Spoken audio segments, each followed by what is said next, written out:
Hey everyone, welcome back to Corporate Decoder, the place where we, unlike some companies filing reports, actually try to make sense of all this stuff. Today, we are diving into Nuvation Bio's Form 10K, and trust me, with the acquisition they just pulled off, there is bound to be enough twists and turns to keep us guessing. But it is not all fun and games. Nuvation Bio is in a tough spot, betting big on unproven technology while swimming with sharks like Pfizer and AstraZeneca. Can they really make a splash in the oncology world, or are they just another fish in a very crowded sea? Let's find out. Right off the bat, this is an annual report, a Form 10K, telling us about their last fiscal year, which ended December 31, 2024. They are not a large accelerated filer, meaning they are a bit smaller and have some extra leeway in reporting requirements. It is good to get a grasp of their size, and as of June 30, 2024, the market value of their stock held by non-affiliates was around $522 million.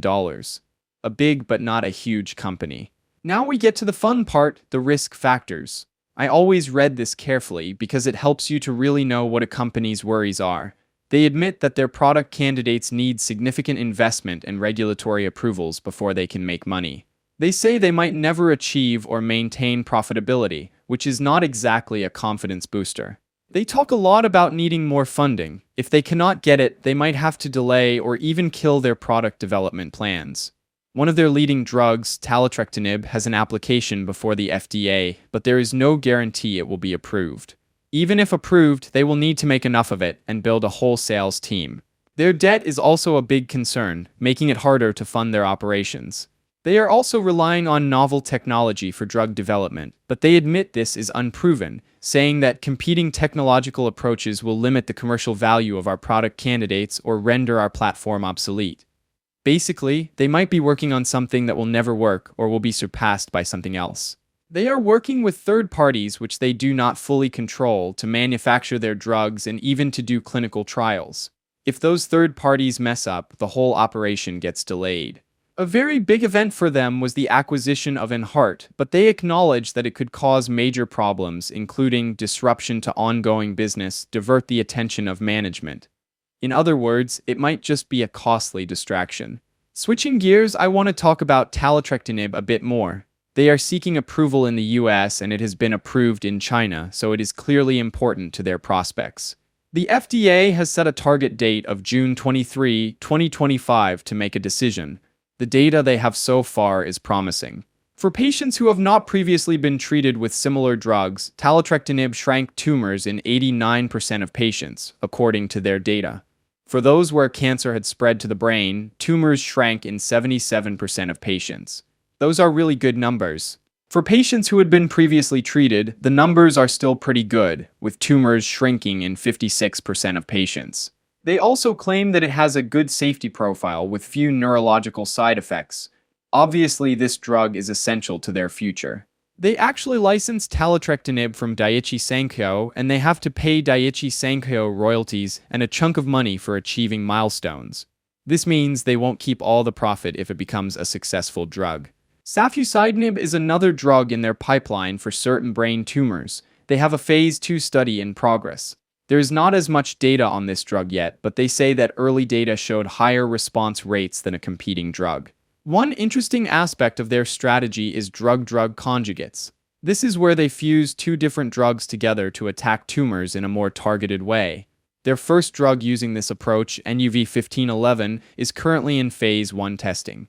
Their BET inhibitor program for solid tumors, NUV-868, seems to be on the back burner. They are looking for external partners. This program has not gone very well. Now let us move on to other areas of the report. They are incorporating information from their proxy statement, which will be filed later. This will tell us about the executive pay and board matters. Their principal executive offices are in New York, and they have other facilities in San Francisco and China. Diversity and inclusion are priorities, and they state their workforce is 52% female and 33% racial ethnic minority employees. Okay, now let's look at the financials, which people are always very interested to hear about. Remember that at the start of this filing, it was mentioned the public float was around $522 million. That gives you a rough sense of how much money is in play here. They had over $500 million in cash and investments as of the end of 2024. They believe this is enough to fund their operations for at least the next 12 months, but that is just an estimate. They are planning to keep spending money on drug development, especially for taletrectinib, and will be paying for trials, regulatory approvals, and building a commercial team. Speaking of money, they just closed a deal for up to $250 million through a synthetic royalty financing and a senior secured term loan. For the royalty financing, they will have to pay Sagard, the other party in that deal, a percentage of U.S. sales of taletrectinib, specifically 5.5% of sales up to $600 million and a lower percentage after that. The term loan will have an interest rate based on something called SOFR plus a margin. There are also restrictions on what they can do with their assets. It could get hard to manage all this. One thing that could help is government healthcare programs like Medicare. It is important to understand this because it is going to be extremely relevant if they get something approved. Now, intellectual property is the name of the game for these companies. If they cannot protect their patents, they are in trouble. They rely on trade secrets, but those can be hard to keep. They might get sued by other companies claiming Nuvation is infringing on their intellectual property. It's a complicated mess. They also admit that lawsuits are expensive and can distract them from their actual jobs. It really takes resources to try and protect themselves. One very important thing is that the CEO, Dr. Hung, has a lot of control over this company because of a special class of stock. Class B, he has the most of the power in deciding what the company does. That could limit other stockholders' ability to influence important transactions, including a change in control. It is worth noting that they have a robust system to prevent errors and fraud, but like other companies, they admit that it is impossible to catch everything. They can only provide reasonable assurance, not absolute. The CEO and CFO are required to certify that the information in these reports is accurate, but there is always a risk of something slipping through the cracks. Okay, so what do we make of Nuvation Bio? There are definite positives and negatives, so let's break it down in an accessible way. They've got some promising drugs in the pipeline, especially taletrectinib, and the results so far are pretty good. But they are not a finished product yet, they are a work in progress. If approved, it could really change the game for these patients. The leaders are smart, have seen this before, and want to build a fully integrated company. This means they want to control everything from research to sales. That is ambitious, but it could pay off if they pull it off. Here are their weaknesses and where they are in trouble. They need a lot of cash and they are burning through it fast.